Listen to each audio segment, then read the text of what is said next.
if you can't track how you're building your digital presence, if you don't have an objective or a strategy behind it, you're just kind of throwing stuff at the wall and hoping it sticks. Yep. And I can promise you that's not going to work. It is very much a marathon. Yeah.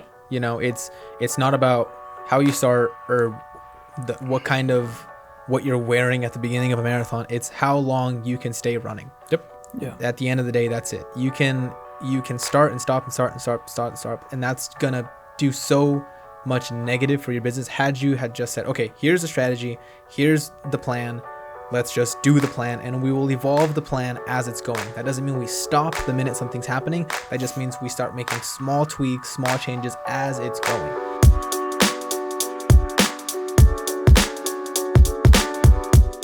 Welcome to the Brew. I'm today's host, Valtteri Salmäki, a managing partner of Free Logic Media, and today I'm joined by the other two managing partners of Free Logic Media. And we have a lot of great topics we're going to talk about. But before we go into the main topic today, which is going to be small businesses and how they can grow and adapt due to COVID-19, we're going to go through some subtopics prior to it. And the very first thing we're going to get started with is going to be updates based off our previous conversation last week, which was on Uber and Lyft specifically. So just a little recap of last week. Uber and Lyft currently have kind of beef with the state of California due to labor laws. So because of labor laws tied into worker compensation for contract workers, Uber and Lyft are arguing that they do not need to pay benefits for any of their drivers, specifically, even if those drivers are working pretty much full time for Uber and Lyft and making their business model work. They're arguing that it's all contractual based and they do not have any requirements to pay benefits, which ultimately would impact their bottom line. So last week we were talking pretty heavily about Uber. We were criticizing Uber and their decision making and how they're arguing that the way that they are going about the situation is looking at their business model and stating to the state of California pretty much that if they were penalized for how they are running their business model, their business wouldn't work. State of California argued back that that doesn't make sense because the labor laws are what they are. So if you create a business model around it, it's also illegal. We were somewhat praising Lyft, and today what we're going to do is we're going to actually explain how our appraisal of Lyft was wrong because we learned very quickly that Uber and Lyft both are very, very aggressive into changing or actually holding what the labor laws are right now and pretty much protecting themselves. It went through appeals court and Uber and Lyft got a big win out of it. So we're going to get into the discussion about what happened, why we were wrong about Lyft, and from there, what is the next steps when it comes to contractual workers and these two companies. So, Luis, you can kind of take it away and kind of break down what's going on with Lyft more specifically, because we didn't really discuss that last week because we didn't know about these things. Yeah, so we were pretty wrong. Yeah. I don't know how else to say it besides that. So last week, I think is when we brought up Lyft and everything like that. But last week, what happened is we were like, Uber sucks, Uber's trash, but Lyft is kind of doing a little bit better. They might be better practices and all this stuff. But turns out that if there was one person that was like worse amongst like Uber and Lyft, it would be Lyft. So just a quick update on AB5. The three big companies that are going against it right now, the Assembly Bill 5, which is the one that is for contract workers. It is Uber, Lyft, and DoorDash. Those are like the big three companies that are going against it. Yep. Uber and DoorDash basically just said, well, if this passes, we can't operate in the state of California because they're already not making a profit, and this would just take whatever money that is coming in, just completely disappear, or make it disappear a lot quicker. Yep. So Lyft, on the other hand, is really the one that has been spearheading sort of the pushback to the state of California itself. So I know that I think it was this Friday was supposed to be like the day that like a superior court in California had said that there's like Uber, Lyft, all of them, and DoorDash had basically put out an appeal that was like,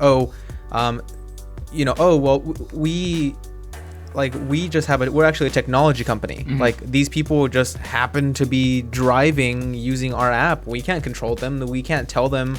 Like they did it on their own volition, and that was their argument.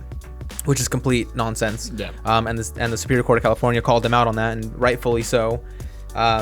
So then Lyft flat out said that Friday at midnight at 11:59, if something wasn't done, they were going to just pull the app from California entirely. No soft exit, a complete hard stop. So anybody that was relying on the app, anybody that was using the app, if you were in the middle of a ride and it happened to cross over into midnight, who knows what would have happened to that fare. So that Lyft was kind of the one that's pushing a really bad agenda on that one. And because of their like very like aggressive kind of nature on that, a lower appeals court in California gave them a reprieve of I think it was until August 25th. So I think how many days is that? They don't have that long, but it's when this airs the rerun, it'll be 2 days after it, so we'll actually be able to see in real time what actually has happened, how it's actually going. But basically they have until 5 p.m. on August 25th to file a written statement agreeing to expedited procedures that basically give the state of California a roadmap that tells them how they're going to respond to AB5 and try to put something written down in paper. But yeah, I think it's important for let's kind of say this here. I think it's important to call ourselves out when maybe we say something that wasn't entirely true. Maybe we didn't know all the facts. Yep. So that's why these updates are really important. So we're obviously we're constantly learning, things are constantly evolving and things are constantly happening. So it's good to go back and make sure that, we're not just kind of taking everything on face value, and we're following up on stories that we talk about and actually tracking these things, because at the end of the day, we don't just write these stories and cover these stories because it's something that would be fun to talk about. We're very much interested in this stuff, so we're following it constantly. So the court gave that reprieve because of Lyft's aggressive nature? Basically. Okay. Yeah. Okay. So here's an interesting question. I actually wanted to ask this last time to you guys, but so what happens if other states start to follow suit? Like, what if other states start to do what California is doing? If Lyft leaves California, then if they take the same stance in every other state, then they're pretty much screwed. Yeah, that's not going to happen ever. The reason why is it gets very political very quickly. So you have to look at how labor laws are put on state law level, because obviously that actually overrides the federal law on some standpoints, not on like wages and certain things, but they can determine like the benefits and contractual workers and those kinds of things. So California is known as one of the strictest for labor laws, because they are trying to protect the workers. Sometimes, as we stated last time, it does hurt some businesses, because when you're really, really small business and you don't have enough cash flow to hire somebody, it makes it a barrier of entry to hire, because it's so expensive and hard to do it. You have to pay them benefits, full-time work, and all these factors. Yeah. So I understand where the conversation and where the dispute comes from, but it's very different when you become a $1 billion company, right? And you're scaling at a massive size. I just think Uber and Lyft, and unfortunately that's something we'll talk about in the small business sector, is they have so much power. I mean, at the end of the day, they're creating so much cash flow. Even if they're not a profitable business, it has capital gains, it's in the stock market. I would be surprised. I'd be completely shocked if more like states would follow suit. I think more progressive states might, but I don't think it's enough to actually push any kind of barrier. And at the end of the day, for transportation, especially with COVID-19 and stuff like that, it's a very tricky situation. And if it allows people to pay bills, you're not going to want to cut that, especially right now.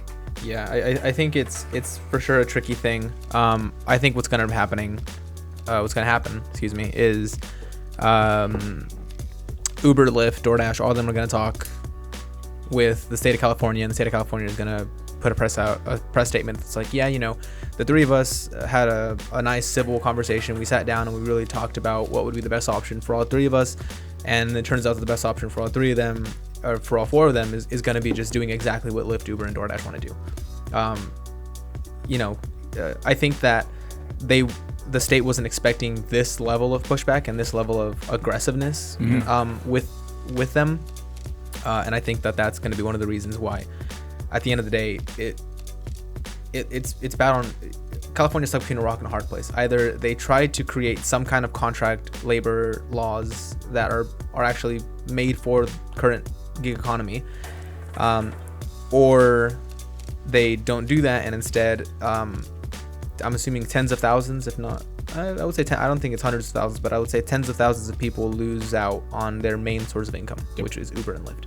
So it's a rock and a hard place. It's really hard, and that's the main thing that we really want to discuss in the show. Is we don't want to go into the politics of things, but we want to look at that. Let's look at it in a very objective lens. And these are very hard conversations, like situations for these companies, but it impacts society and us as individuals. So we have to know what's going on, and we have to follow these things, super important trends, and that kind of leads into the next quick update. So last week we were talking a lot about TikTok.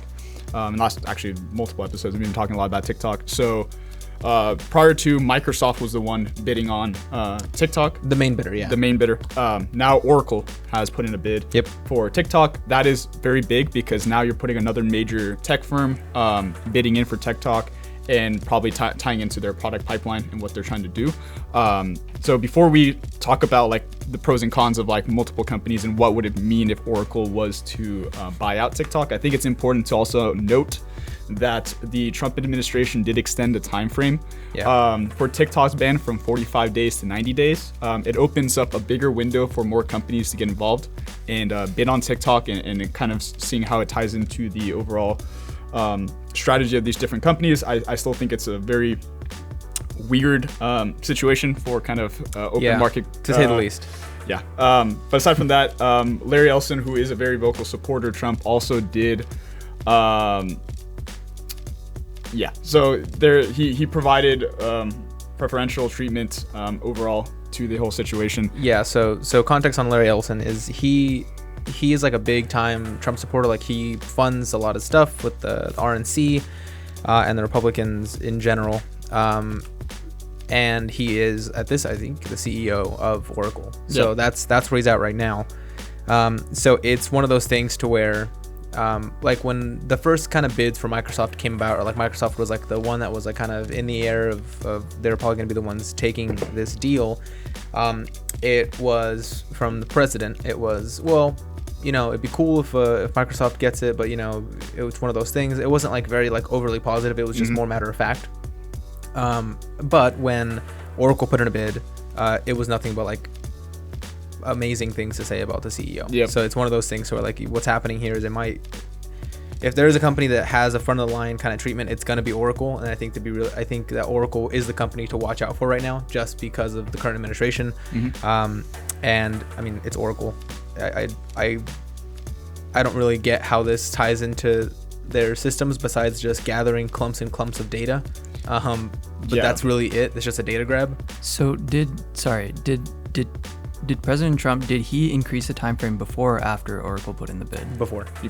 And then Oracle put in the bid right after? It wasn't right after, but it was a couple days after. Yeah, sometime after that. Okay. Yeah, because I'm as confused as you. It's like I can't see how TikTok can fit into Oracle's business. Yeah, I can. Besides the data grab. Yeah, so I actually do think it's a complete data move. Yeah, so like Microsoft would build it because they're trying to get into a social platform. They're going to get back into advertising, open up a new business unit, and create a new revenue stream for Microsoft, which now got surpassed again by Apple. Apple is now $2 trillion business. So Apple and Microsoft keep going back and forth. So I do think Microsoft, for a smart move for market cap, TikTok would be a great acquisition, and they can really build on their market cap, and they might be able to surpass Apple at that point. As for Oracle is not very known in the B2C markets at all. I mean, aren't they like the third largest tech company in the world? They are, but nobody really knows about them because they're doing enterprise software. So I think what Oracle is trying to do, if I'm kind of looking at their product strategy pipeline, is that they understand they don't have a B2C market, and they want to fulfill that market, and then use that data to then create enterprise strategies for advertising for companies that they can then fulfill. So I think that's the move that Oracle want to do. I just don't think it really aligns with their brand, because nobody sees Oracle as a consumer-facing brand. Like if you say Oracle on the street, people don't even know what products they have unless you work at like corporations. I mean, it's definitely one of those things. Like if you were to tell somebody that Oracle might be purchasing a company in like the early 2000s and like the 90s, absolutely. Huge. Huge. That's when Oracle was like at its peak. But nowadays, no one knows what Oracle is, because they're entirely B2C facing. B2B, excuse me. Entirely B2B facing there, and that's just their main squeeze now. Interesting. I think right now, if someone said you had to bet on Microsoft or Oracle to purchase it, my money's on Oracle. Just because some political ties as well as some other things. I do think that it would be a very interesting bidding system. I think it aligns better with Microsoft, but I can see how Oracle would be able to acquire them. So I'll bring this up again. Microsoft is nothing but a graveyard at this point. Like it's like the idea of Microsoft picking up TikTok is something that's absolutely terrifying to me, and it should be terrifying if you're a TikTok millionaire. Oh yeah, yeah, no, absolutely. You're gonna have your platform kind of die off. Unfortunately, it's gonna die off. Yeah. All right. So from there, those are the kind of quick updates from our conversation last week. So if you want more context on any of those things, definitely watch our previous podcast. We go into a lot more detail about those topics. But now we're going to go into data privacy, which is kind of a topic that keeps coming up because it is something that is at the forefront of everything that's going on right now, especially in the technology age. It's very important that data privacy is constantly in conversation. So you really understand how your data is being used on social media platforms, on your phone, all these things. So what we're going to be talking about today is that back in, if you look at like the early 2000s, and unfortunately after 9/11, there was a lot of bills that were passed that allowed a little bit more data grabs by the U.S. government. And the Patriot Act. The Patriot Act, yeah. To spy on U.S. citizens in a lot of ways, and that was kind of concealed through multiple administrations. It still today exists, but not to the same extent that it did prior to. But the reason why this is very important to bring up right now, especially during U.S. election season and all these things that are going on with COVID-19, is there was a good article written by Joseph Cox from Vice News. Really like Vice because they really provide really objective kind of conversations on what's going on. And they were able to identify that the Secret Service is actually buying location data from the apps that you're using on your phone. The reason why this is very, very important is because this is one of the biggest purchases that's happened for a long time on data grabs, and it's going directly to the Secret Service. So it's a very important thing to talk about because of the court filings that actually show the purchase was made in March. So this was done at the early end of COVID-19. And by having location data mined from apps, it actually creates the kind of profile things that they used to do with having partnerships like T-Mobile, Verizon, from the network towers. Now they're actually doing it direct from apps, which I think is very interesting because the apps, like we talked about with TikTok, they tend to ping you very, very frequently. So they have your location and all your behaviors pretty much tied into it. So the reason why this is very important to bring up is because there's a legal loophole of how you can access data. Yeah, big one right now. Yeah. Massive. I mean, right now what's happening, and it's something that is unfortunate because law can't get passed quick enough to keep up with trends in technology and stuff like that. So big legal loophole that's happening is if someone wants to go in and search your home or anything like that, or search one of your belongings or ask for really anything, legally speaking, they have to get a warrant of some kind or a subpoena or something. But the legal loophole here is with tech, and one of the reasons that like you see like T-Mobile, Verizon, and I'm sure AT&T and it's just the three of them now. T-Mobile bought Sprint, so that's fun. What's happening is they've been reaching out to those companies and getting warrants through them, which is way easier than getting a warrant for one specific person. And getting all the information that they need. So whether it's call records, whether it's locations, or very, very general locations because they're working off of towers and not working off of like actual geopings.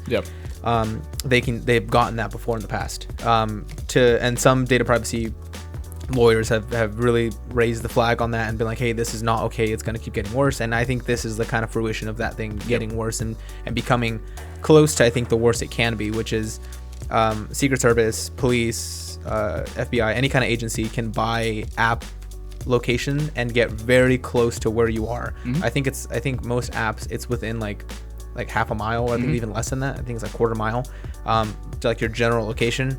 So if you're someone of interest, look at it like this. Let's say you go to a protest right now, protests happening all throughout the United States. And let's say that you're a completely peaceful protester, but maybe let's say stuff gets a bit aggressive. It gets a bit aggressive, and you kind of get, in a few days, you get a knock on the door from the police. You get a knock on the door from an agency or something like that.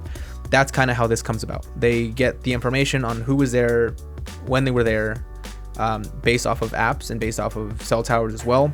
And that is entirely not okay. It's not constitutional. It's not constitutional whatsoever. So it's one of those things to where it's you look at it and you like imagine like 1984, like the novel, and it's literally happening. Like where it's to the point where it's like you have the ability to no longer actually have any sort of legal repercussions to having a legal entity or an authoritative entity come in and just like straight up just like scoop you up because you were kind of around an area that was a hot zone for a specific thing. When you might have zero ties to what happened, but it's just you were there. So come on, you're getting taken downtown to get interrogated and all this stuff. Scary, terrifying. I think it's something that we should, as users of apps and of data, we have to be very cognizant of where that's going, how that's going, and how it's being used against you. As everyone likes to be like, oh, like, yeah, I gave all my data to this place and now they know exactly what kind of shampoo I want when I want it, but like this is the scary side of that. This is the side of it that's like, oh, okay, they know exactly where you are at all times. Yeah, it definitely is scary because don't quote me on this, but I do remember seeing a video maybe a month ago, maybe a couple months ago, like around the time where the protests were at its peak. I remember seeing a video in New York City that took place in New York City, and there was just a whole bunch of people kind of going wild, and I think one or two people were kind of being chased by undercover police, and those people, or I think it was one person, that one person got grabbed by the undercover cops and then basically stuffed into the back of a car.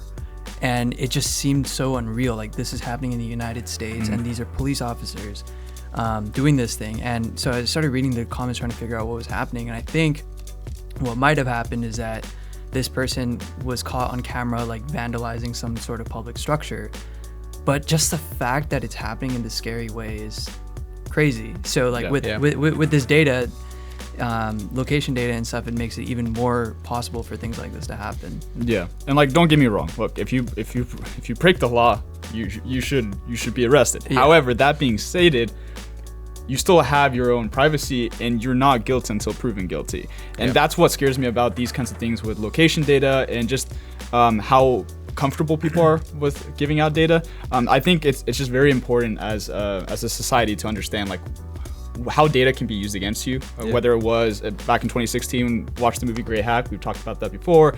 Just watch how data can be used, just so you really understand it. Because at the end of the day, it's you're consistently creating this data, and it just consistently reinforces what I've stated multiple times, which is I really hope that there's startups, tech companies that start creating solutions that put the data back in the hands of the user, and then allow you to choose who gets the data. That protects not only your privacy rights, but also for those who want to get their nice shampoo bottles, that nice advertising from it.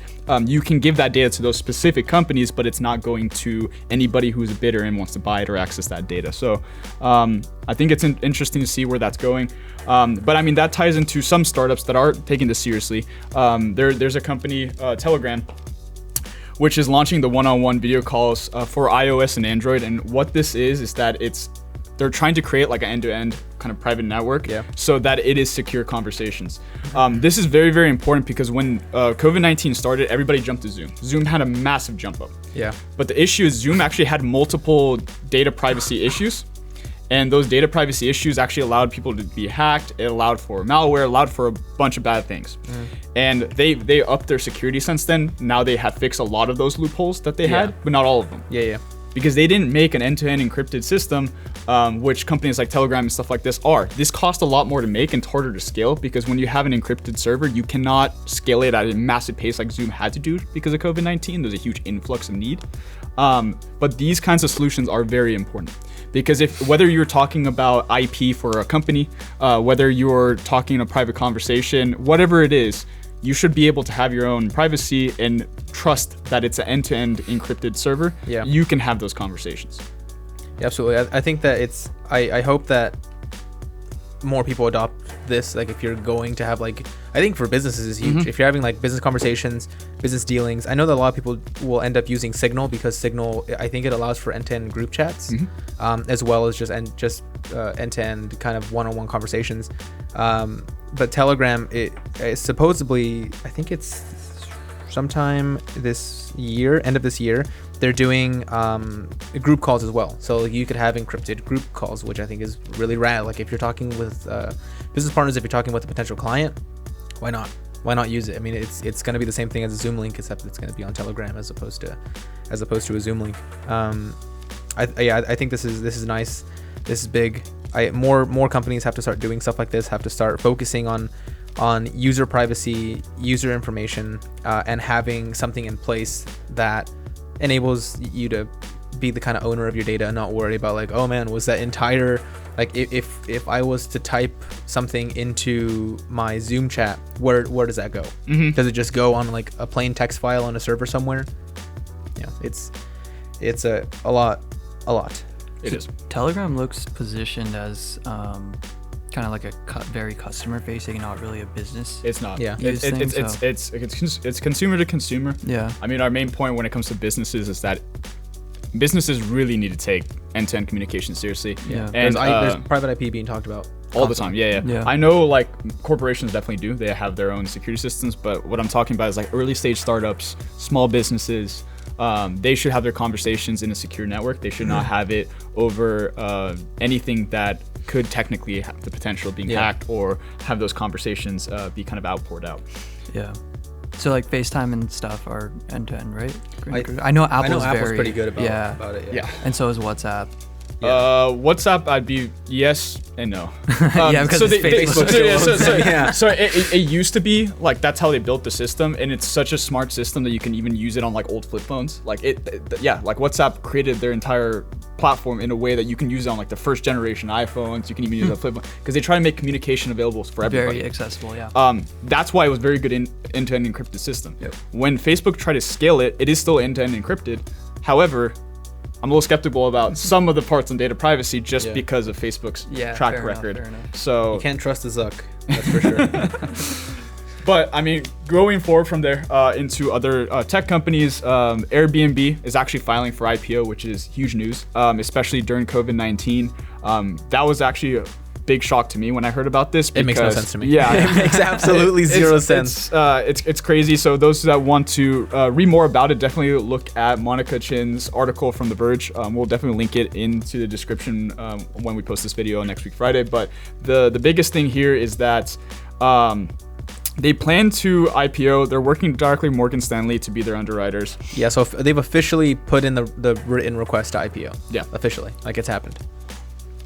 And I think the reason why this is very important to look at is because, well, one, their evaluation has gone from way up to way down to back up. Like it's created a really quick vertical change because back in 2017 their valuation was $31 billion, and then they had a huge loss of $322 million in the first 9 months of just 2019.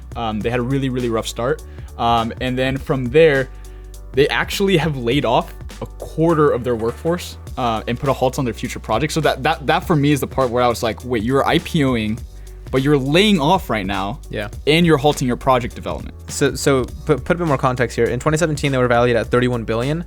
In April of this year they were valued at $18 billion. So they're down right now.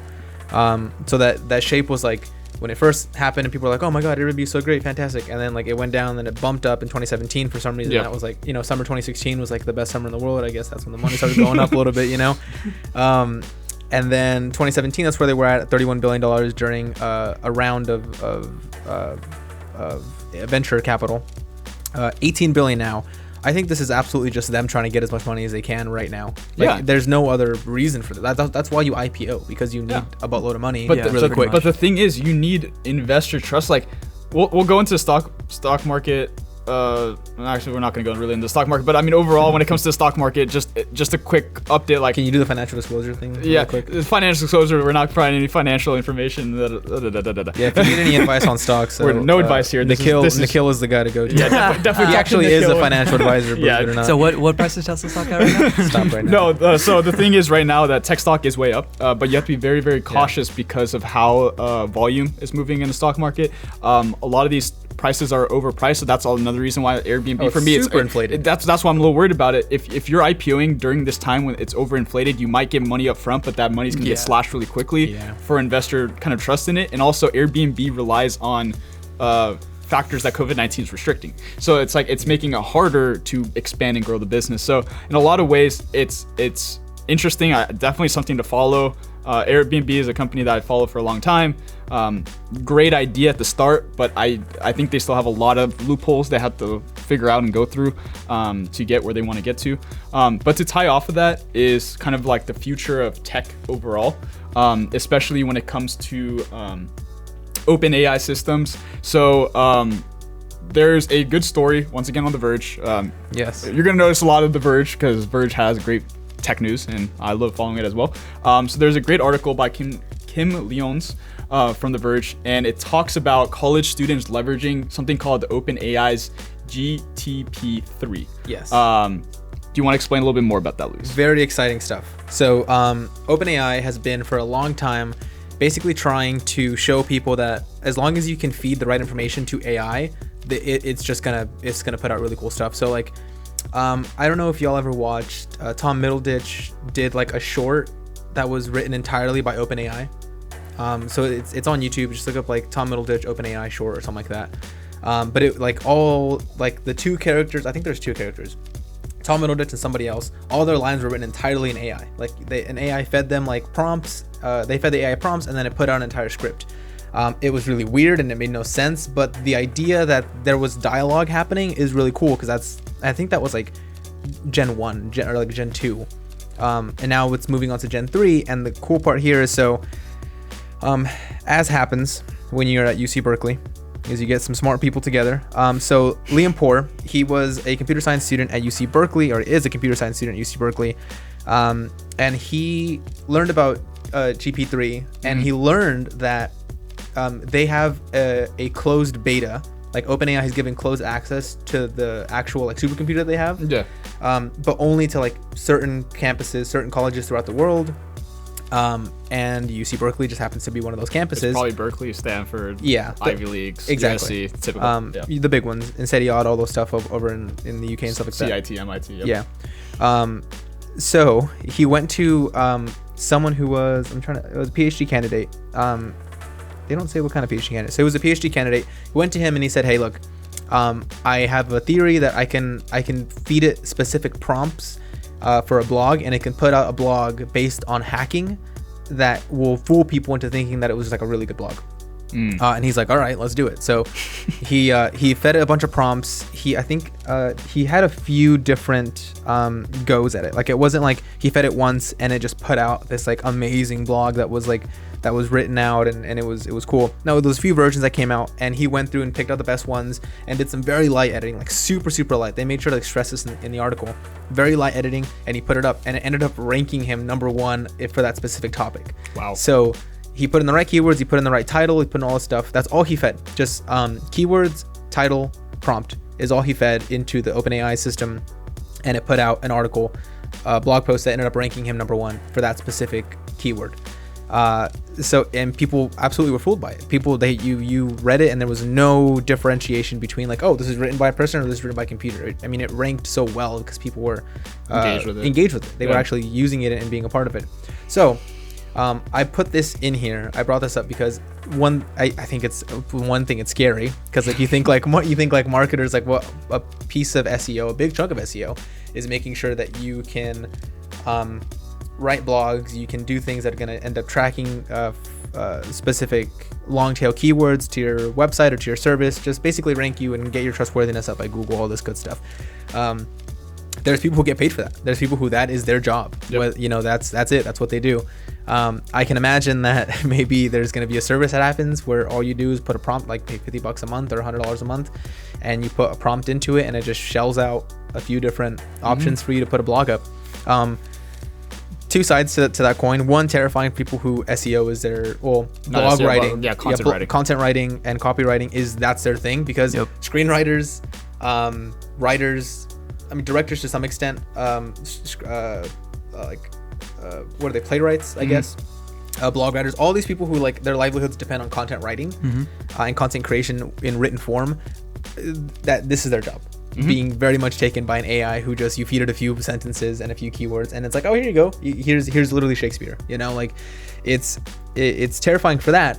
On the other end, for small businesses, for even like medium businesses, I think that this is kind of exciting. Like it's if you can put it on the same playing field as a corporation at this point. Exactly. You have now access. You could, in theory, have, if OpenAI ever opens this up, you could in theory have access to that, a very high level, very centralized idea in a blog, which is a hard thing to get if you're just starting out. Usually your blogs end up being this like very kind of a gloop of getting keywords together, but if you have someone doing it to a high degree, that is what separates someone being ranked number one and someone being ranked on the second page of Google, you know. What a time to be alive. What a exciting time to be alive. Yeah, I mean, the whole conversation around AI and what the capabilities are, it's both very exciting to me and very scary. The reason why I'm very scared with it in general is because the speed when one of these AIs come into the market, the displacement it does for workers immediately is so fast. Yeah. So for example, usually when like innovation happens, there's a kind of push out of a workforce that then can be retrained and then put into another industry. That tends to happen and has happened in the past because like as industrial revolution, all these things kind of came in, it cycled people through the jobs. AI on the other hand is scalable in seconds. And what I think there's a misconception about it is people think that, well, people are going to have to create these AI systems. People are going to have, you only need one person to create one of these things that can then displace 1,000. So it's like one person as a new job might be displacing 1,000 jobs, which those 1,000 jobs can't just retrain to then get into a technical space. So I think this opened us up a conversation that I definitely want to go into later down the line, not in this podcast, but just talking about how AI displacement is going to impact societies as a whole. And how you can really prepare for it, because it's going to happen eventually. We don't know when. It could be 10 years, 15 years, 25 years. Yeah. But the pace the technology is evolving is so fast that you have to look at things that are not routine. If you have a routine job, unfortunately, AI can replace it. Because even in this case, the craziest part, actually two things. If it's routine or if there's enough data to back up from history of something to then recreate it.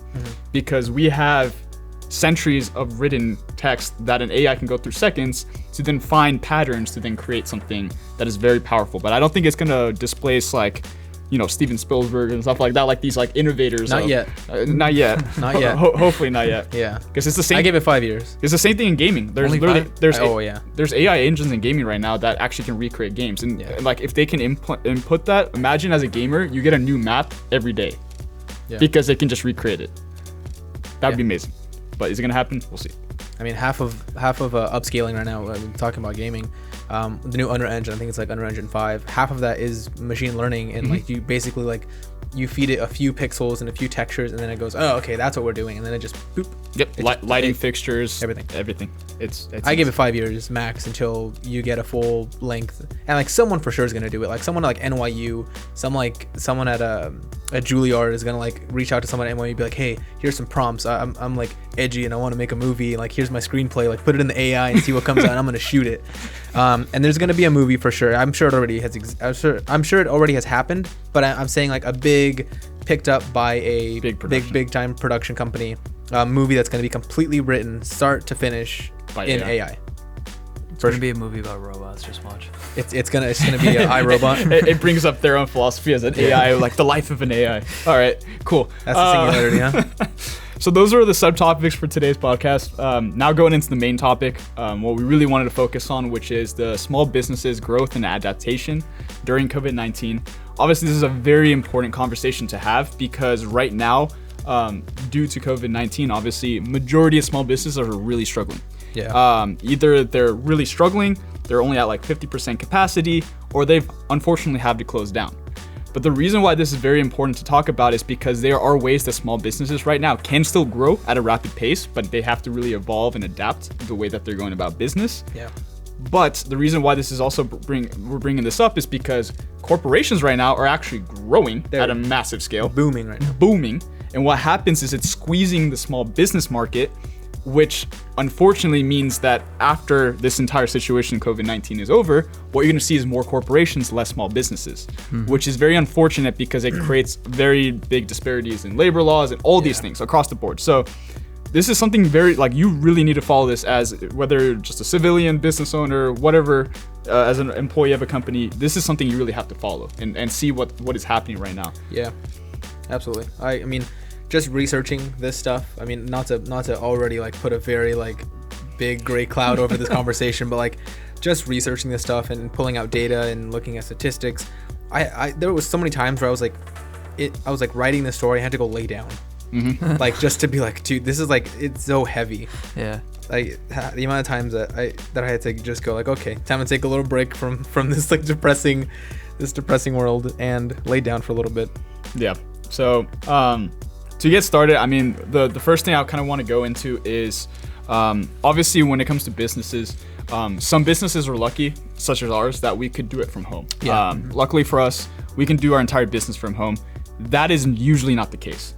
So a lot of times there's people are like, oh, well, you can just do it from home, blah, blah, blah. Well, the reality is actually only 1 in 4 Americans can do that. Only 25% of the American population can work from home. Yeah, I think a big issue here is the bubble that can happen within your specific life. Like us, for example, like we, like it or not, we're in like a bubble socioeconomically that falls within this 1 in 4, you know, like, but I'm sure there's other people. I mean, there's 75% more other people that their bubble is the other side of that, where it's like, it's not easy at all. If anything, it's impossible. Restaurants, barbershops, everything that is forcefully either closed down or there's no consumer trust. Yeah, that's the biggest thing because of COVID-19 is the consumer trust. I think that's misinterpreted.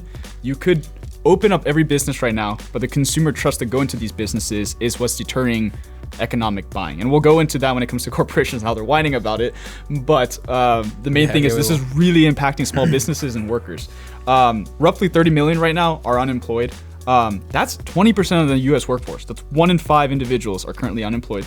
So obviously that is causing a huge conversation when it comes to stimulus, how we're supporting, because if you look at economics, and I think that's also where these conversations have to go look at the economic side of things, is that if 1/5 of the population doesn't have buying power, what it does is it creates kind of a loop that buying power doesn't allow you to actually put money into other businesses, which then cycles back and creates this kind of loop. Yeah. So you're the liquidation of how money is moving in the market. There's no liquidation right now. So it's pretty standstill. That's why businesses are only getting about 50% capacity. There's not a lot of money moving around, which hurts small businesses. So yeah, big time. That's going to be important when we talk a little bit about how a business can kind of flop that around and actually take more advantage for growth and adaptation using digital marketing. The other part is that 26 million out of the 30 million are those that have lower levels of education. So this is actually the one time, like, because there's always been the conversation, should you go to college, whatever. Right now, those that have gone to college or have a graduate degree are doing quite well because it's easier to get employment. They're doing better. Versus those that never have a college education, very, very heavily impacted. Yeah. And like I said about like how there's not a lot of money moving around, liquidity, roughly 70% of the US growth is dependent on consumer spending. So if people are saving. Yeah. It's one of the reasons we got a stimulus is because consumer spending needed to happen. Yep. Because there was literally none of it happening. People were just buying toilet paper and 15 gallons of milk, and that was it. You know, like that's not going to do anything for people. Are people still buying a ton of toilet paper? I hope not. No. I bought that, though. That's way calmed down. I think people bought so much toilet paper they have it in stock for like the next 2 years. To be honest. My favorite move that very tangential, but my favorite move was Costco making it so they couldn't return toilet paper. Oh yeah. Really? Yeah. Yeah. The minute that people were like taking like palletfuls of toilet paper, Costco was like, yeah, okay, you can't return it. Yep. Like, so now that people just have garages full. I mean, of I think paper. a lot of places were just adjusting the return policies anyway, where you can't return anything.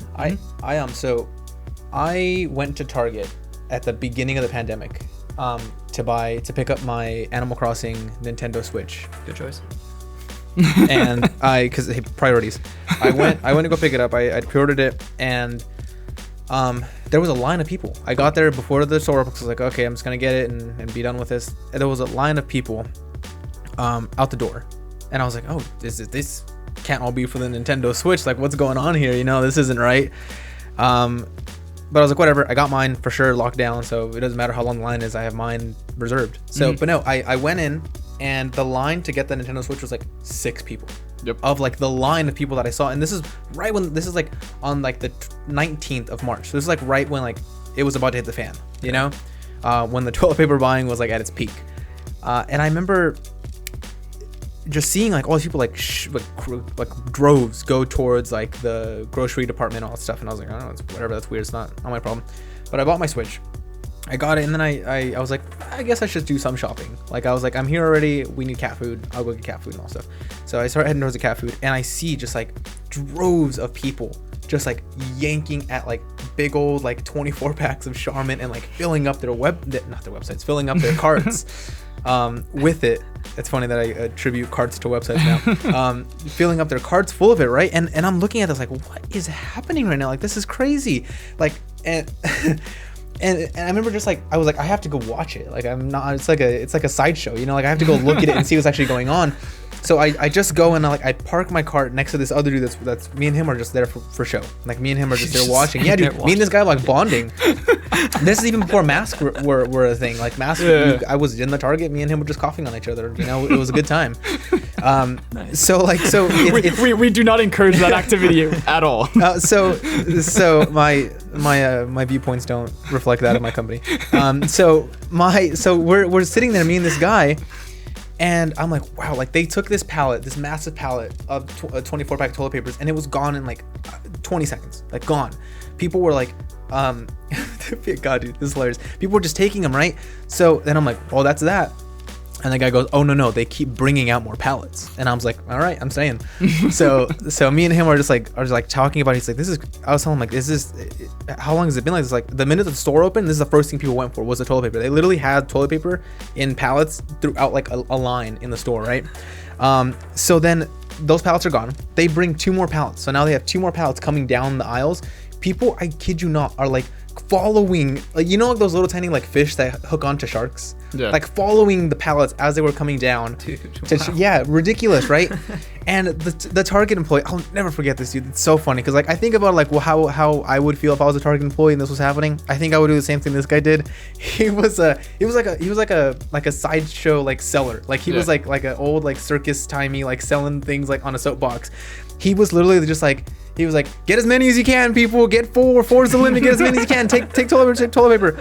And this one lady put 1 toilet paper in her cart, and he said, oh no, you're gonna need more toilet paper. And the lady did. She only went there for 1 thing of toilet paper. Well, I'm assuming because she only got 1 and like was rolling away. And he was like, no, ma'am, you're gonna need more. And she went back and got 3 more. She filled up her cart to the max. Like, that's just how crazy times were. Was he getting commissions or something? No, he wasn't. But I mean, might as well just make it fun. Might as well make it fun, you know? But I love that tangent, a little rant, but at the same time, that actually does tie into exactly what we're talking about, is with consumer spending. So obviously at the beginning, people were buying like crazy. Cash is starting to dry out, so people aren't buying ridiculous amount of toilet paper. They're buying exactly what their needs are, paying for rent, paying for food. But that actually needs to tie into the reality of what's kind of going on right now, and it's the taxes paid by billionaires actually has dropped by 80% since 1980, and because start of COVID-19, and this is very important to look at, since March of 2020, billionaires actually total wealth has increased by $308 billion. This is taxes, billionaire taxes fallen by 80%. Lay down on the couch for a little bit. Okay, time to go back. Oh, what's that? Billionaires' wealth has increased by $308 billion. Okay, I'm gonna go take another little lay down on the couch real quick. Like, this is like just a slap in the face to what is like the middle class in the United States. Like, this is absolutely obnoxious. Yeah, and the reason why that is happening is because of capital gains. So there's it's the stock market, which I'll talk about kind of towards the end, and how that ties into what should have happened with the Fed versus what they did.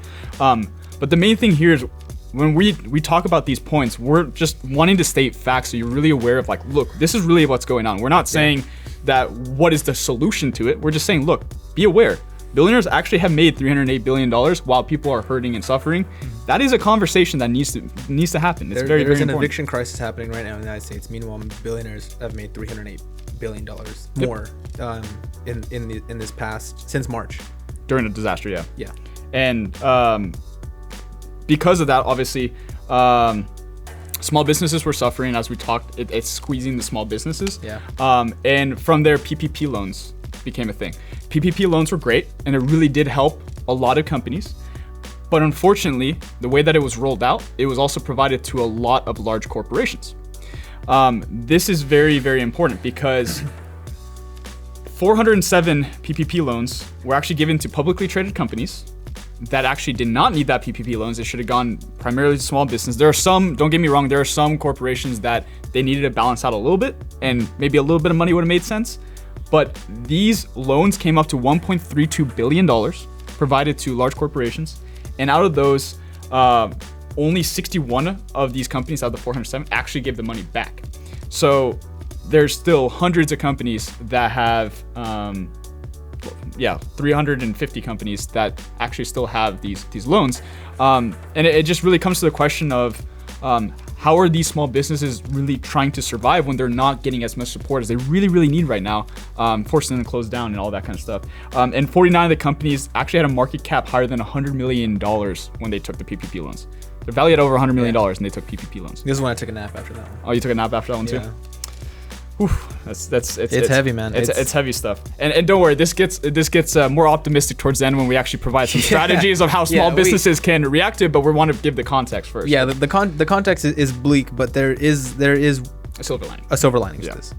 Absolutely. The next kind of major thing that has happened during COVID-19 is that U.S. airlines have obviously laid off thousands of workers. Yeah. Don't get me wrong. That it's a difficult situation for airlines because of the fact that nobody's flying, nobody's using their service, they're barely making a margin. I was expecting layoffs, but the reason why this is very concerning to me is because prior to this in 2019 and in 2018 as well, airline did a lot of stock buybacks.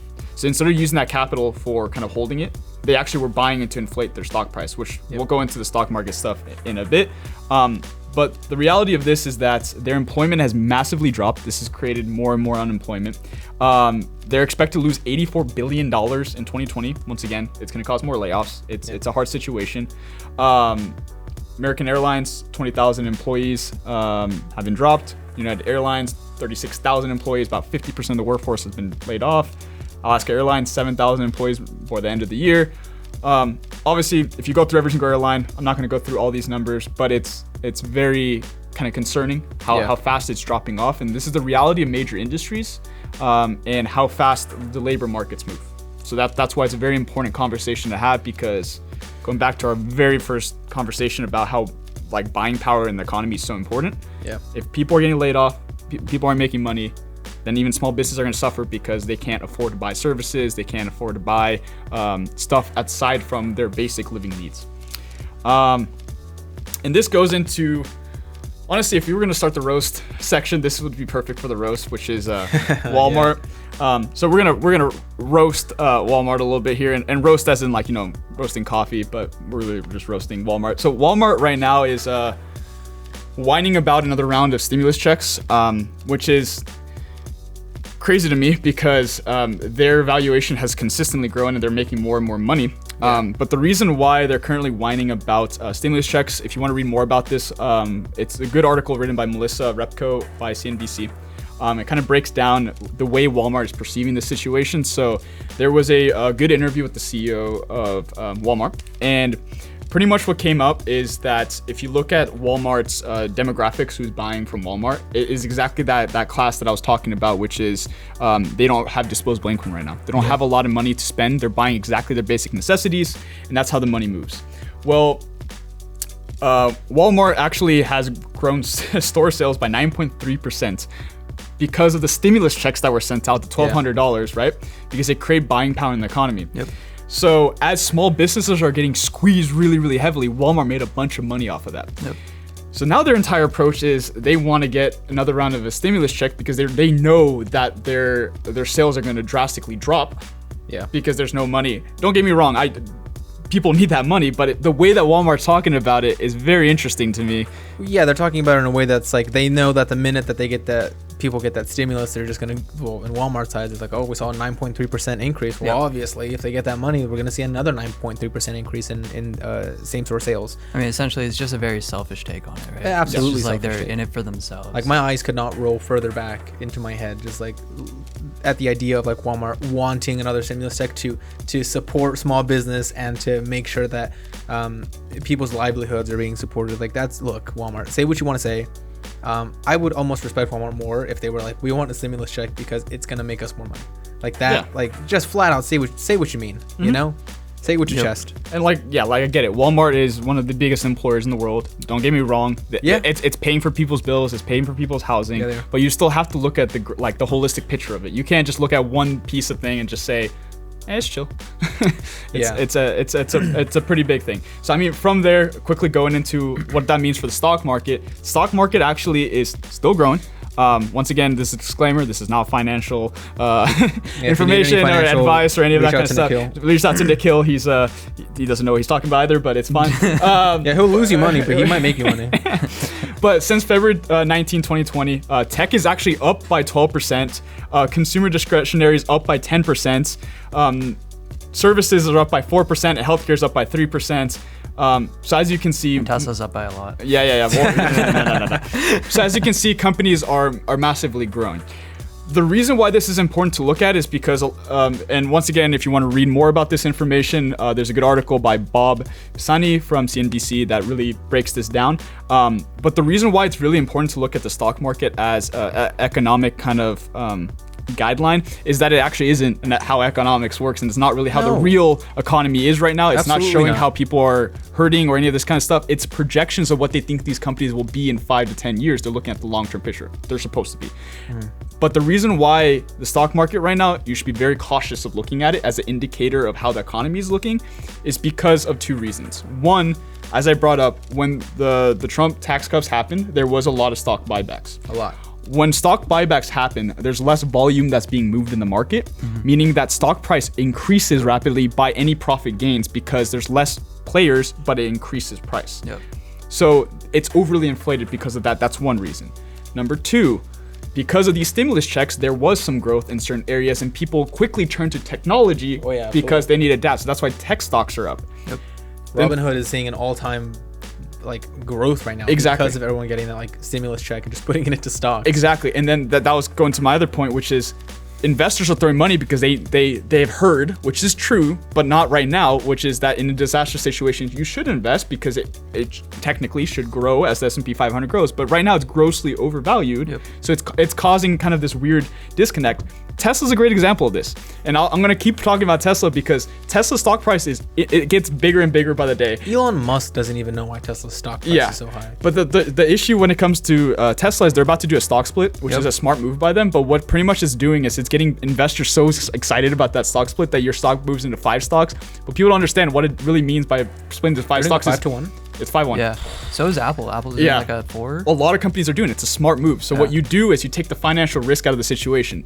Tech stocks tend to happen if there's gonna be a bubble pop in the market, they drop 70%. So what you do is that you get it. So there's less kind of like, there's no way it's $2,000. Less sell off. It's a good approach by these tech companies. They realize we're grossly overvalued. Let's take advantage of it. Let's do a stock split. Let the investor right now take the benefit off of it.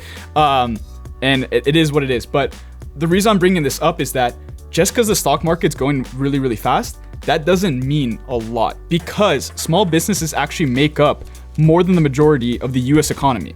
And if small businesses are hurting, if small businesses are not growing, and that actually creates employment in the economic surplus, the reality is that the economy is not strong. And it's really hurting right now, especially with unemployment rates and stuff like that. So you have to be very cautious of that. So very quickly, I don't think this metric is on the doc, but small to medium-sized businesses make up 90% of the U.S. economy, with small businesses making 44% of that. Just very quick as to kind of boost your point up, where the stock market is not a reflection of the economy. Small businesses and medium businesses, those are the true indicator of how the economy is doing. Absolutely. And now it kind of segues into what should small businesses do about this situation. So as we kind of brought up, corporations right now, they're winning. They are winning. They're getting more and more growth. There's no legislation that's going to change that, and I don't think there's any legislation that's going to change that. Taxes aren't going to solve it. The reality is corporations are going to keep growing. So as a small business, what should you do right now? This is what I really want to dive into and really break down in the next kind of 10 to 15 minutes. The first thing I want to really quickly bring up, perfect, we have 15 minutes to go on this then. Thank you, Nick. To dive into this topic, first I want to just bring up the reality for a small business, the advantage you have. So as a small business, the advantage you really have is you actually can adapt and pivot faster than any corporation ever can. Yep. Oh yeah. The beauty of this is that if you wanted to, for example, build a digital platform, if you wanted to change your business model, whatever you want to do, you can do it at minimal cost.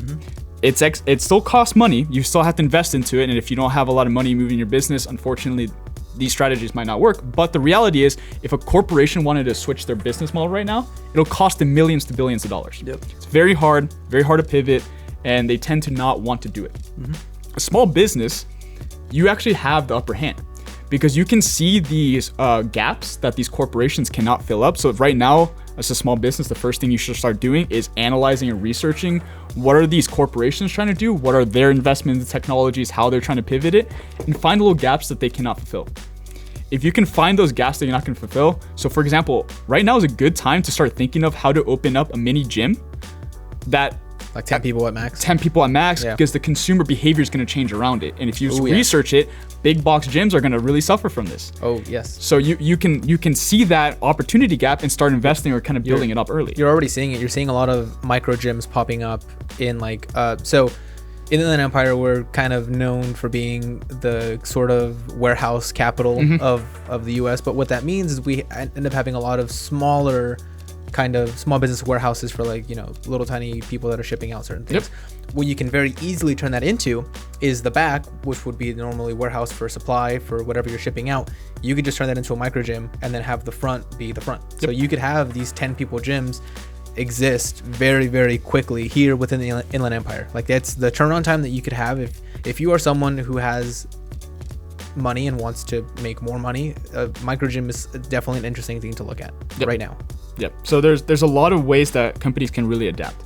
But let's go into the four kind of focal points that we have. What we have, yeah. Yeah, what we have and what we would recommend businesses to look at right now and really start investing into.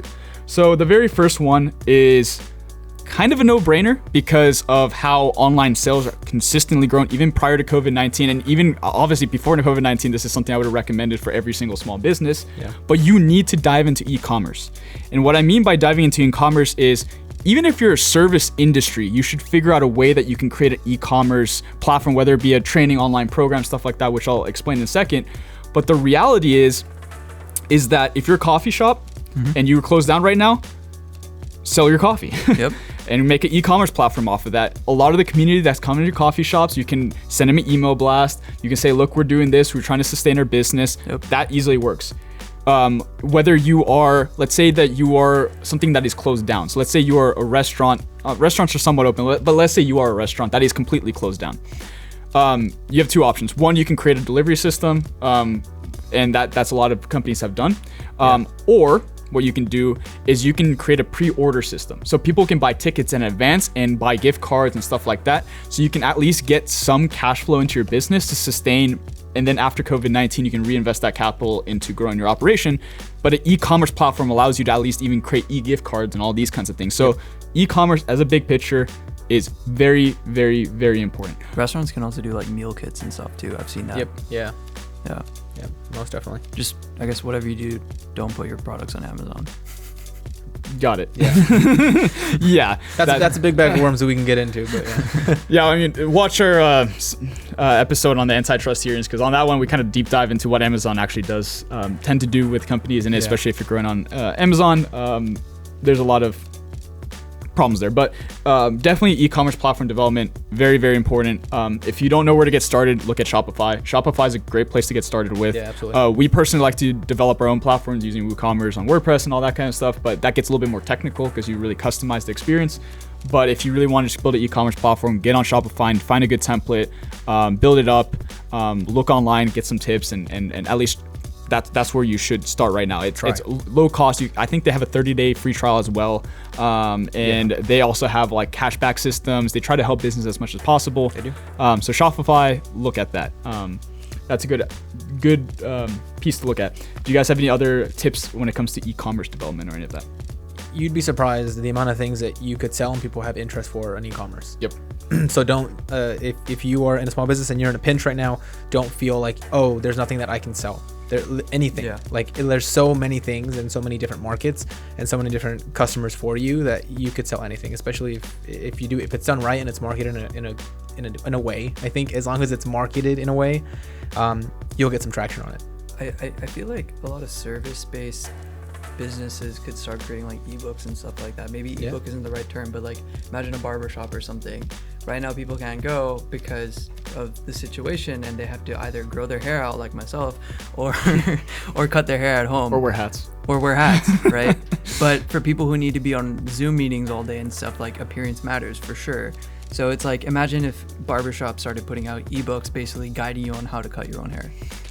So on that point, I'd be very careful with that, because you're gonna get a lot of bad haircuts really quickly, and you'll get blamed for them. But no, to bounce off your idea, what I do recommend is people make tutorial YouTube videos and then tie that in maybe a course curriculum, and then focusing on long long hair haircuts. No like fades, none of that. Unfortunately, just very simple, look clean, cut, survive through COVID-19 kind of look COVID-19 hair survival kit.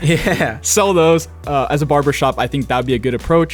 And it's very, very important. I agree. Every business has some kind of outlet that they can definitely leverage e-commerce for. The second thing is that this is a must. Like if you don't have this as a small business, you're hurting, and it's going to hurt you even after COVID-19. Implementing contactless purchasing and order systems. People should be able to order online. If you're a restaurant, they should be able to get whatever items and goods they want from you contactless. Once again, this is a trend that's going to continue even after COVID-19. Just because of vaccines out and all these things, there's still going to be a lot, like the distrust in the market is going to be there for a while. People are going to feel super comfortable just going out and do whatever. There is a part of the population that will, there's a part of the population that's not. You as a business owner are serving everybody. So you need to create solutions that can actually make everybody feel comfortable, not just your populace, because then you can't grow as a business. You're stuck with your customer base. You might be happy with it, but in the long term, you still should look at growth. So if you really want to grow, implementing a contactless purchasing order system is super important. Absolutely. This all starts with a website, which will be the kind of last tip we talk about. But before that, it's not hard. Like just create, have like the tap, like a Visa card, have whatever payment purchasing systems that you can just do it like online off your phone. Look at these technologies. It costs like $20 a month, some are $50 a month, but it'll actually might make people more comfortable to interact with your business. Yeah, absolutely. I think, one of the places that has done it well even before this pandemic was a Starbucks. You go into the app, you can order your coffee, you can order your food, you can order anything you want, and then you don't even have to say hi to anybody. You could just straight go into the thing with your head down, sunglasses on, hat down, get your coffee and get your bagel, and then just bounce. Don't even acknowledge the existence of other humans in the world, and just go in there and get out. That's me before I drink coffee anyway. Exactly. Sounds pretty fitting. So it's one of those things where like leveraging this for small business, it might seem like, oh, of course Starbucks does that. They have unlimited money, but it's not money. It's just taking the time to think about how to actually go from ideation to implementing it really, really well for your specific business. For food, it's a little bit easier. I think it's just make sure that people can order online, or at least make sure that you are working in a way where if someone orders something online, it gets sent directly to your ticket system, your POS system. And there's applications, there's integrations that do that amazingly. Or you can contact us. Yeah, or you can contact us and we can make it work amazingly. But Square does a really good job of this. Square does a really good job of where you can make it go from website to POS to ticketing system. Like it's all one very good line that exists there already. And we know how to do it. So, talk to us. Yeah. So it's one of those things, like there's a lot of cool ways to do contactless. interesting ways that I think maybe haven't even been done yet. People haven't thought about doing really fun ways to do contactless. It isn't just like head down like Nikhil in the morning getting a Starbucks. Yep. It's like actually like, you know, maybe someone pops a little confetti thing when you come and pick up your order or something like that. Make it fun. Yeah, and I mean that goes into something called service design. So highly recommend people watching this on YouTube, looking at it on Google, learning a little bit about service design, how to ask all like your customers, how to ask the employees of your company, and creating a streamlined process that kind of benefits everybody, especially in the era of COVID-19. But we do have a question in the chat right now, which is how do you get started with manufacturing a product to then sell online? Yep. And I think this is a very good question, because right now, if a company is trying to get started and they don't really know where to start, manufacturing tends to be more like at scale. So my recommendation to get started is you have to do something called an MVP, which is a minimal viable product to just test on an e-commerce platform. You should not order in bulk, and you should not get into heavy manufacturing early on. Yeah. The way you can do this, and I hate saying this, but this is probably the best way to do it, go on AliExpress, go on Alibaba, try to find whatever you're trying to do. Ask, you can, on Alibaba itself, you can order specific things. Let's say that you're pillows, for example. You can go on Alibaba, find a supplier for pillows. You can engrave whatever you want on it. You can design how you want it. You can ask for like a order of 10. It's more expensive. There's shipping costs to it. Don't get me wrong, it's not cheap, but you're not wasting too much capital. So have a budget of about $500, buy some product, order that in, build an e-commerce platform, sell, and then after you sold out, have a wait list. Off that wait list, once you get enough purchases and you feel comfortable that there's some buzz, excitement there, now you can go and find domestic like warehouses and manufacturers and all that kind of stuff, or you can look at companies that literally are specializing in manufacturing and finding those. You can Google search it. You can find companies that literally manufacture it for you. They prototype it for you. They package it for you. They do everything. But at that point, it's at scale and it gets more expensive. Yeah. Start with Alibaba, do a test, figure out if it works, and then from there you can scale. I wouldn't say get started right away into manufacturing. I think there's a few different outlets to doing manufacturing nowadays, at least. I mean, you have like the Indiegogos, you have the GoFundMes, and you have the Kickstarters of the world, where people will literally 3D print version 1 or version 0, if you want to call it that. You know, people will 3D print it. If it's something that's like textiles I'd go your route with textiles, because I mean you have to have something that can sell. You have to have some kind of product, and Alibaba is an amazing resource for that stuff. If you're selling t-shirts, do that. But if you're trying to sell something like, I don't know, you think like a mug, or you're trying to sell something that's more techie or something that's more utility, that's what I would do. I would invest in a 3D printer. Definitely. Learn how to create CAD files, learn how to create these files that are going to allow you to 3D print, create it, you as the idea person, create the actual model that you want, figure that out, because that's going to cost, like, what's the going rate right now? If you were to go to a manufacturer and tell them, this is my idea, manufacture this for me, we're talking like minimum $10,000, maximum $100,000. They don't look at that. I mean, the price is associated with the procedure, how it's done, but they're gonna look at volume. They're not even gonna get interested in even just going through ideation. Oh, the ideation process, everything. Yeah, it's about $10,000 process for them to even have a foot on the table, and that's more on the cheaper end. Yeah, and so you're looking at a buttload of money as opposed to just getting a, I don't know, $1,000 3D printer, like a good one. Like if you really want it, so you can get an even cheaper one, but you can get a $1,000 3D printer, which is a high-end one. Figure it out. Or even partner with somebody who already knows how to 3D print, knows how to do all this stuff. Ask them to help you out. 3D print your first model, 3D print your first example of it, figure out how to actually use it, iterate it, make it better, make it this like very cool thing, and then have the manufacturer, reach out to a manufacturer, have them make one copy, the test, and they have to give you a test copy. They have to give you a sample anyways. They have to give you a sample anyways. Have them give you that sample. You can even reach out to local suppliers here. That there's plenty of companies in the US that will do that. Reach out to a supplier, and then what you can do from there is go on Kickstarter, go on all these places, and be like, hey, check out this really cool product that I have. This is what it can do. This is what can happen. Put it on Kickstarter. Put it on Indiegogo. Put it on GoFundMe is a little weird, but put it on Indiegogo. Put it on Kickstarter. Get the money. And then go to manufacturing. If that's one of the other routes you can take. And if you do go through any crowdfunding source, if you want to make sure that campaign is successful, what you have to do is get 10 to 20 buyers, like your friends, family, whatever. And the second you start that campaign, hit the minimum threshold immediately. Have your friends and family invest into it, because that creates a FOMO effect, creates excitement. And if your product is good enough after the fact, more and more buyers will come on, and you'll get exactly the money you need, and calculate how much you would need to do the manufacturing side. If it's $10,000, calculate that's how much I want to get from this crowdfunding campaign. How do I set up properly? Get the excitement of the minimum threshold that might be like $1,000 or whatever, and make sure that you have that up front and you've solidified that before you even start the campaign, because that sets you up for success, and then you can cycle that into the loop. So that's just a little hack for that side of things. The next tip for small businesses, definitely, I think this is probably the biggest one, which is leveraging your community. So your community drives everything. At the end of the day, small business, that's the kind of the power there. Corporations don't have those community ties, but a small business does. So what we mean by leveraging your community, reaching out to individuals in your community, building partnerships, really kind of building that community presence, talking with locals, and getting the community on your side and explaining your situation and just being kind of honest about it. Unfortunately, it won't protect you, because as a business, if you run out of cash, you run out of cash. There's a place in Carlsbad, that pizza place, one of my childhood places. I mean, sponsored baseball teams, football teams, the little league, and all that kind of stuff. Unfortunately, it closed down after 50 years. It was so sad when it was biggest news. It was all over Facebook. Everybody's super sad about it. RIP.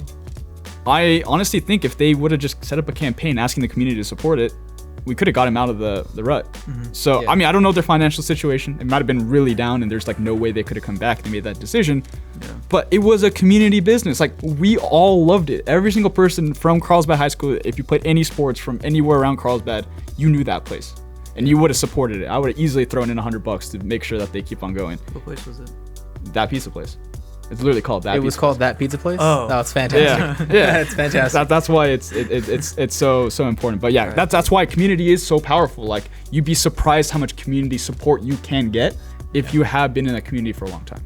So that's another piece of advice. Do you guys have anything to add to that one for small businesses? Yeah, no, I think pride cometh before the fall. It's especially when you've been in the community for a while, maybe you've kind of done it your way kind of thing. You maybe might be a bit more hesitant to reach out to help, reach out for that lifeline, and please don't just don't it's if you're, I think it's a good test. I mean, at the end of the day, if that pizza place had put out a campaign, I might have seen all of the amazing outpour of community support that might have gotten its way. But instead, it just kind of it was 43 years and it closed down. Wow. It was a big thing. Like I said, it was everybody's kind of childhood, and if they leveraged more of the community on that, I think they could have made it out of it. It's a hard situation to kind of ask, you don't want to do that ask, but sometimes you might have to. So it's a hard thing. But it's either you ask or your business goes under. Yeah. So it's binary. It's a binary choice. It's hard.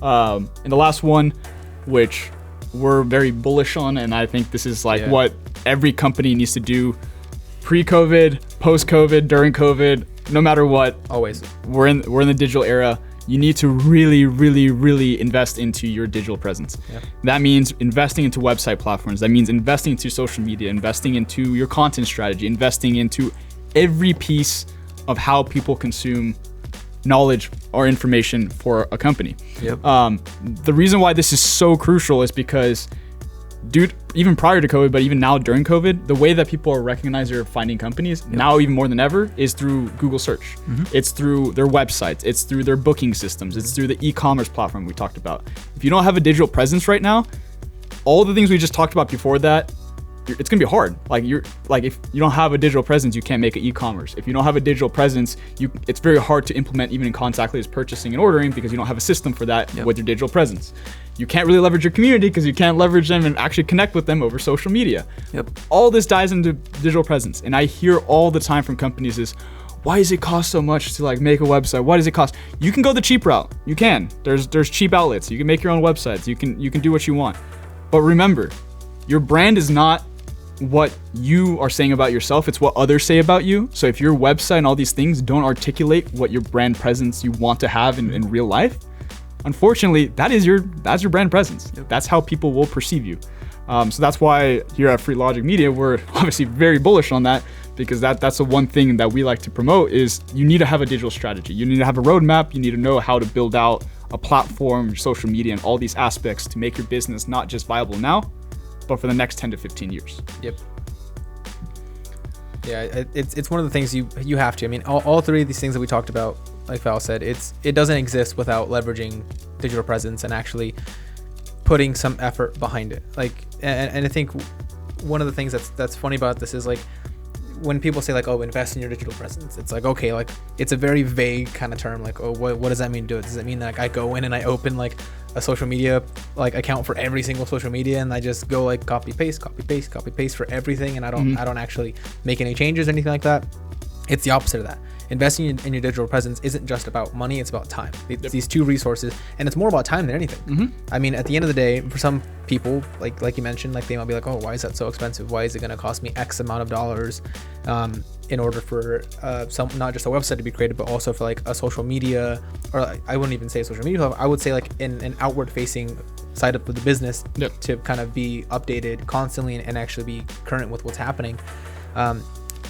I think that right now what's happening is that places that have invested in that and places that understand that it's not just the monetary value and the time value, it's the ROI of the whole thing. Yep.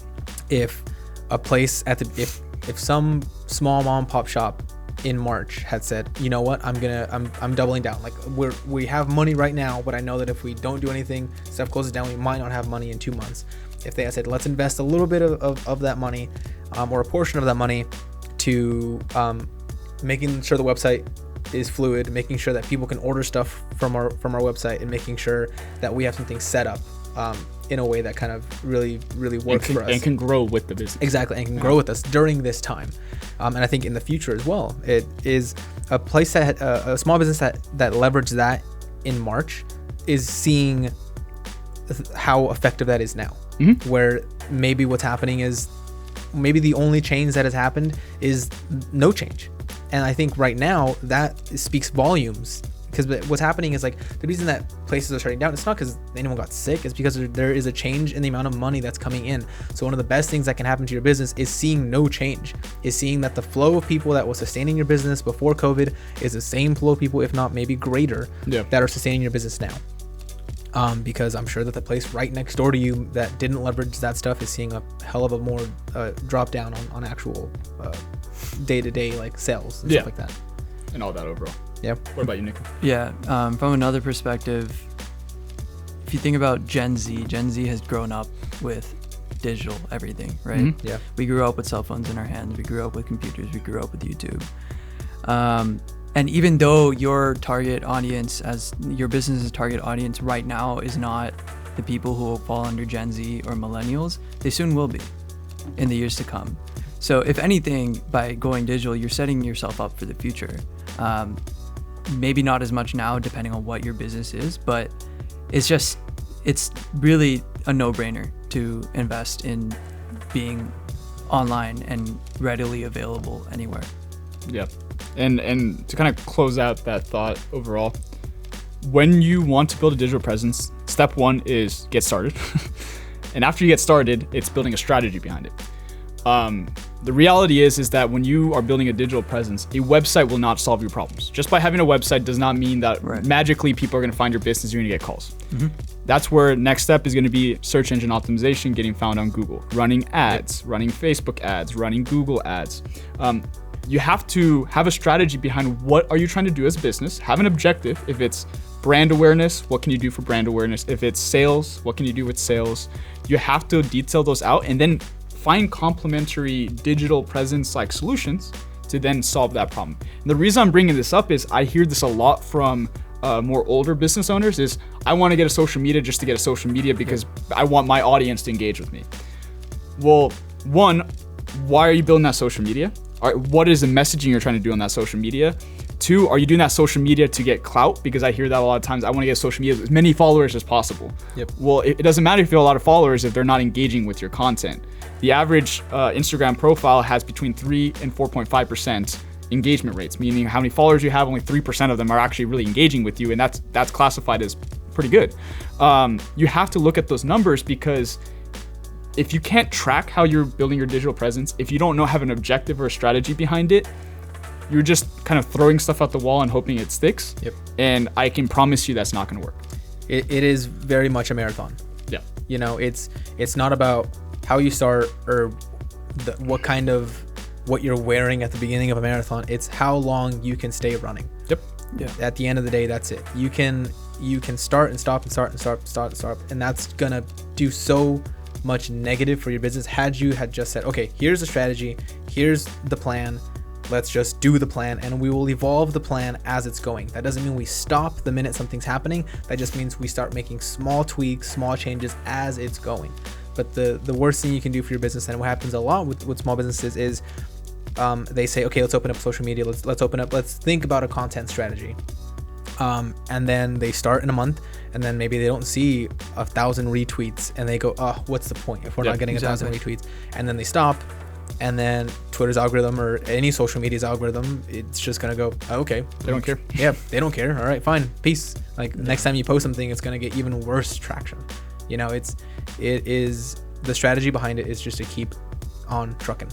Like at the end of the day, you have to, or else the algorithm will just screw you over. Key is to stay patient but vigilant, basically. Yep. You have to have the consistency. Look at any platform that is successful. They have good content, engaging content, but they're consistent. Yep. They're consistently posting. Look at anything from LinkedIn. We got, one salting Jonathan Javier, like blowing up. He was consistent from the start. You have people on Instagram that have blown up, consistent from the start. You have people on YouTube that are very successful, consistent. TikTok, consistent. That's the trend. Yeah. What's the saying? The Grand Canyon wasn't built because water's powerful. It's because water is persistent. So it took time. First time hearing that. But. It took time. Is what's happening. It's like it wasn't like overnight success. Like it took millions of years for that to actually happen. Got it. Cool. So obviously we talked about a lot, and the kind of the way we want to really curate the show today is just kind of talking about these subtopics, bring it all the way down to the main topic being small businesses, and as a small business being very aware of what's going on and how you can react and adapt to the market. So the way that we're going to end the show is the way that we're going to end every show going forward. Last week I provided a failure story of my own. Today we're going to be getting a failure story from Nikhil, and before we hear your failure story, this is going to be a very interesting perspective. So for those that don't know, Nikhil is now officially going all in with Free Logic Media and stepping away from a company that is very well known, very big, being Deloitte. That's a big jump.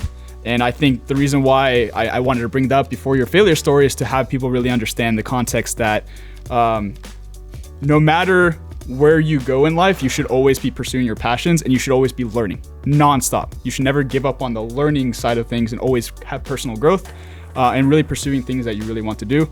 And that ties into failure stories, because if you're not pushing that way, you're not going to have a lot of failures. And if you don't have failures, you don't have growth. So it all ties in together. Yep. So now emotional, man. Oh yeah. Oh, you baby. Let's hear it. Yeah. So my failure story. So remember that time I fell off my skateboard? I learned to always wear a helmet. Okay. All right. No. Okay. That's not the real one. But yeah. So last week you had shared a story about your first internship experience, and actually my failure story is kind of in the same light. So during my freshman year of college, all I knew was that I just wanted to go into marketing and stuff. And I found this advertising agency called Enotion my freshman year, and I knew that their main client was a car company, and I was always interested in cars and stuff, and always thought it'd be really cool to work for a car company. So I was like, okay, this is perfect. Like, I'm gonna apply for this. Their application process was pretty unique in the sense that they had asked me to upload a video, basically answering some sort of prompt. And I don't really remember what it was, but back then I was quite interested in music. I used to sing and play guitar a lot. And so I was like, all right, I'm gonna ask my friend to bring his camera to my place and I'm gonna make a music video. So I made a music video, and I mean, I guess it was all right because people seemed to like it. Just made up some random chords and some lyrics and, applied. It seemed really good. Like I got through the interview process. Interviews went great. Was consistently getting feedback on my video too. Like people were like really impressed, and I was like, all right, this is awesome. I totally got this in the bag, right? Like this is my first time applying for internships, not really understanding that there are so many other people out there with different qualifications and different experiences. And just because my video was great doesn't mean that other people's weren't, right? So yeah, despite the consistent great feedback, I was, to my surprise, rejected. And I, honestly didn't really understand why, nor did I get much feedback why, except I think the only resolution I really came to was that I was young, which was definitely frustrating, to say the least, to go through that entire thing on a super high, and then to, have this failure. So I think I was pretty bummed out, but I think eventually I found the motivation that I'm gonna do this again next year. I have this video, people know who I am already, which is great. I think that sets me at an advantage, and we'll go from there. So the next year, I think they were having some problems with their application process, and somehow I ended up applying late, which pretty much implies that I probably wouldn't have gotten an interview in the first place. But somehow, magically, I guess somebody remembered me, and they were like, no, put him in, give him a shot at the interview. And the application process was different this time. I didn't have to submit a video, but I think that video was the thing, that music video was the thing that kept everyone remembering me. So yeah, second time around, I got the internship. But what gets crazy here is that a lot of the people who were selected for the internship were not on the quarter system, they were on the semester system, and UCR was on the quarter system. Meaning that the semester system students ended school a little earlier, and that internship program was unfortunately poorly designed to only favor them, and basically it was starting at a very specific time, and they were being very strict on that. And the HR guy even implied to me at one point, he was like, you can do this next year. And that really frustrated me. You were there,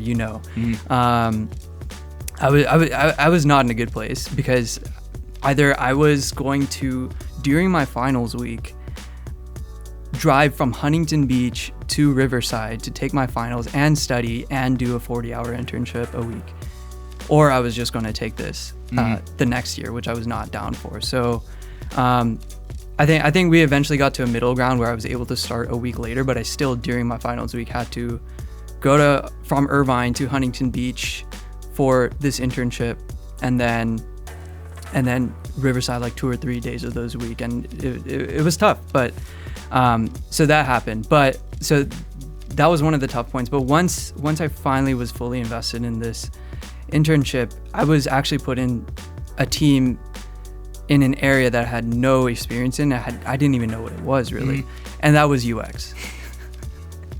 And that was user experience. And so I actually, for the first maybe 2 or 3 weeks, I was like, this isn't for me. I don't know what this is. I don't feel like I'm learning anything, and I don't think this is for me. I'm not enjoying it.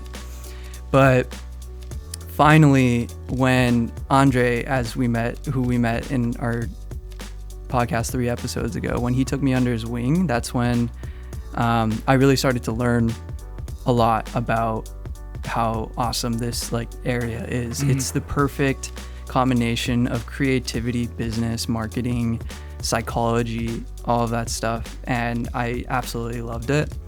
And it's honestly been no looking back since then.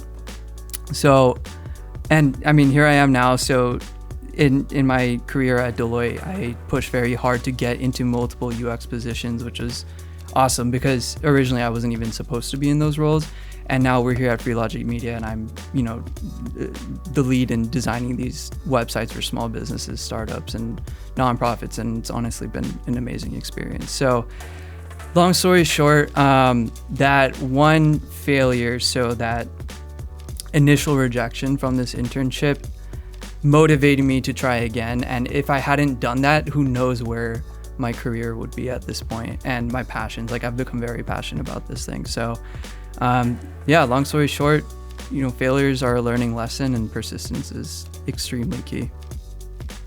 Absolutely. I think that's honestly an amazing story, because what you're really breaking down is, well, one, I told my story, I was a lifeguard my freshman year, so the fact that you're going for an ad agency, man, shit, that was making me look bad. But to your point, I think the very important thing here is that you you took that failure, and instead of taking it as in like, I don't want to do this anymore and this is not my area, and kind of moving on, you said, no, I want to be better at this, and then you repositioned yourself to then be a better candidate.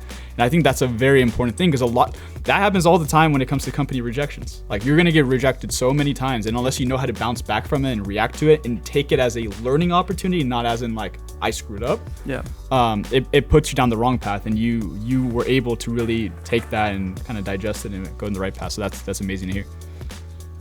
Yeah, honestly, it's fantastic. I can't imagine, nor do I want to even think about how different FLM would be. I don't think FLM would be here. Well, no, FLM would not be here, because the reason.